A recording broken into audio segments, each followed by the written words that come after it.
Bismillahirrahmanirrahim. Assalamualaikum warahmatullahi wabarakatuh. Para pemirsa yang dimuliakan oleh Allah Subhanahu wa taala, pada episode kali ini saya bersama Ustadz Al-Mukarram Dr. Fauzan Operatos LC.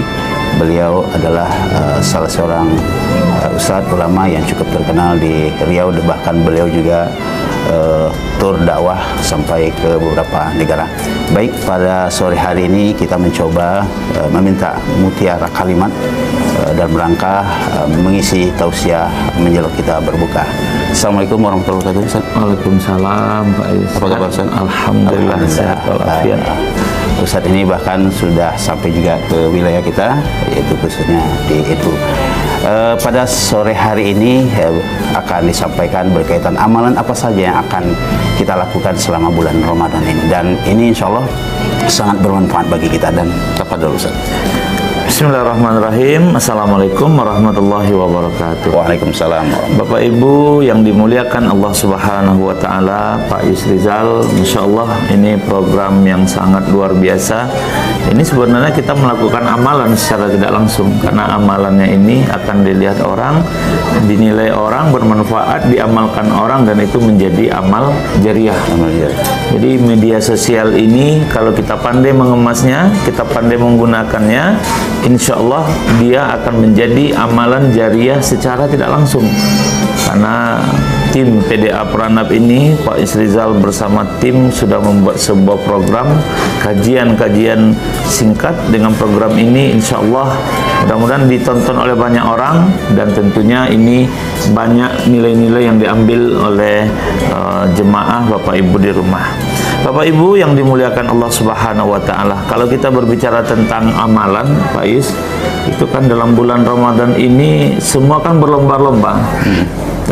Kalau kita lihat dan kita dengar, bahkan Nabi itu lebih kencang amalannya dalam Ramadan dibanding luar Ramadan. Sederhananya begini, dalam sebuah hadis yang sering dibaca oleh para muballigh setiap dimulai awal-awal Ramadan, idza jaa Ramadan futihat abwabul jannah wa ghuliqat abwabun nar wa sufidatis syayatin. Ini kata kunci bahwa dalam bulan Ramadan ini mudah bagi kita untuk melakukan amal saleh. Kita lihat orang banyak datang ke masjid bulan Ramadan, orang banyak bersedekah bulan Ramadan, orang banyak baca Quran bulan Ramadan, orang banyak sholat bulan Ramadan, orang banyak memberi zakat bulan Ramadan, orang banyak beristighfar bulan Ramadan. Kenapa? Karena ada fadilah-fadilah yang disebutkan di dalam bulan Ramadan. Salah satu fadilah yang sangat nyata dan konkret itu adalah Al-Quran diturunkan di bulan Ramadan. Syahrul Ramadan alladzi unzila fihil Quran. Nah, kalau kita tarik langsung benang merahnya, berarti Al-Quran ini diturunkan dalam bulan Ramadan. Sesuatu yang lengket dengan Al-Quran, maka dia menjadi mulia. Kita pun insya Allah dekat dengan Al-Quran, maka kita menjadi mulia. Tentunya dengan membaca Al-Quran, mentadabburi Al-Quran, dan mengamalkan Al-Quran itu sendiri. Kembali kita dengan amalan-amalan ini. Amalan dalam bulan Ramadan ini ada namanya amalan siang harinya. Mana amalan siang hari itu? Puasa. Ya kan? Orang yang berpuasa, siapa yang berpuasa, maka ada satu yang tidak boleh kita lupa, doanya tidak tertolak atau doanya mustajab. Doanya mustajab. Maka Bapak Ibu yang dimuliakan Allah, banyak-banyaklah berdoa dalam bulan berpuasa ini. Kalau doa sebelum Ramadan, Allahumma barik lana fi Rajab wa Sya'ban wa balighna Ramadan. Tapi dalam bulan Ramadan mungkin banyak doa keinginan-keinginan kita. Termasuk orang yang doa minta jodoh yang belum punya jodoh. Iya, termasuk orang yang belum punya jodoh.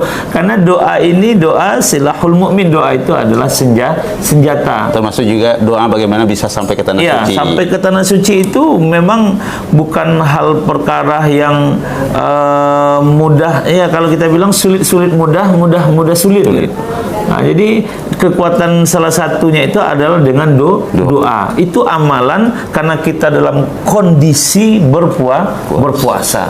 Jadi Bapak Ibu yang dimuliakan Allah, kita harus ingat betul dan kenang betul kita berpuasa, kita sedang berada dalam kondisi dan posisi doa diijabah. Makanya kalau bisa dalam Ramadan ini yang tersebut yang baik-baik saja. Nanti tersebut yang tidak baik karena kita sedang berpuasa. Ya jangan tuh makbul. Iya, jangan itu makbul. Nah, ini yang pertama Bapak Ibu yang dimuliakan Allah. Man shoma ramadanan imanan wa ihtisaban ghufira lahu ma taqaddama min dzambi. Ya tentunya dia yang berpuasa ini dengan penuh keimanan dan penuh rasa mengharapkan pahala dari Allah Subhanahu wa taala. Yang kedua, ada amalan yang di malam hari. Amalan di malam hari ini yang kita kenal dengan Qiyamul Lail kalau di luar Ramadan. Kalau dalam Ramadan tentu dia disebut dengan tarawih atau salat sunat witir. Nah, ini terlepas dari ada yang 11 rakaat, ada yang 13, ada yang 21. Wallahu a'lam bishawab. Bapak Ibu bisa memilihnya atau 22 atau 443 atau 22 lalu 3. Kerjakan, yang penting insyaallah amalan kita selama itu ada tuntunan insyaallah diterima oleh Allah Subhanahu wa taala. Tapi Pak Yus, ini perlu. Kadang kita sibuk mengkaji berapa rakaatnya, tapi kita lupa mengkaji bagaimana kita berazam kuat untuk terus sholat tarawih. Kan kalau kita lihat Pak Yus, masjid di hari-hari pertama ini full. Ustadz kemarin jalan masjid A, masjid B, masjid C itu full semuanya. Nah, pertanyaannya kan ini apakah dia mampu full dari awal sampai akhir atau full di awal saja. Nah, ini sebuah sebuah tanda tanya yang harus kembali kepada kita individu. Maksudnya itu begini. Jadi kita tidak lagi membahas 2 rakaat atau 4 rakaat. Ini kan pembahasan yang memang sudah dikaji gitu ya. Tapi yang kita bahas itu bagaimana saya tetap bisa istiqomah, kita berazam sholat di masjid tarawih tidak putus-putus, atau sholat tarawih tidak putus-putus. Itu bukan berbeda Pak. Berbedanya mana? Berbedanya satu di masjid, yang 2 tarawihnya tidak putus-putus. Itu berbeda. Kadang kita mohon maaf 5 hari pertama, 7 hari pertama semangat, tapi terkadang kita mudah meninggalkan tarawih. Jadi ada beberapa jemaah yang menganggap tarawih ini sampai ke tingkat dia wajib. Tapi dia sebenarnya bukan wajib, sunnah muakkadah. Tapi bagi dirinya dia menguatkan, mewajibkan dirinya, saya tidak boleh putus selama sholat tarawih. Kenapa tadi? Amalan yang ada pada malam hari itu salah satunya adalah sholat tarawih. Mana landasannya? Man qoma. Nah, kalau tadi kan man soma. Kalau ini man qoma. Man qoma ramadanan imanan wa ihtisaban ghufira lahu ma taqaddama min dzambi. Dia bersungguh-sungguh bertarawih, berdiri, qiyam, qoma yaqumu untuk salat tarawih, insyaallah dia akan mendapatkan ampunan dosa dari Allah Subhanahu wa taala. Ghufira lahu ma taqaddama min dzambi. Jadi Bapak Ibu yang dimuliakan Allah, pemirsa, kita perlu mengetahui amalan-amalan yang ada dalam bulan Ramadan ini. Siang harinya kita berpuasa, malam harinya kita melakukan tarawih. Ada satu lagi Pak Is, hadisnya sama, redaksinya sama, hanya mirip di depannya saja. Man qama lailatul qadar. Artinya yang terakhir ini biasanya dikerjakan pada 10 hari terakhir. Siapa yang mencari malam Lailatul Qadar atau mencari Lailatul Qadar, biasanya 10 hari terakhir atau 25, 27, 29 ini adalah hari-hari yang istimewa. Nah, jadi tiga induk amalan yang secara umum ada pada siang harinya, ada pada malam harinya, dan ada pada sepertiga malamnya.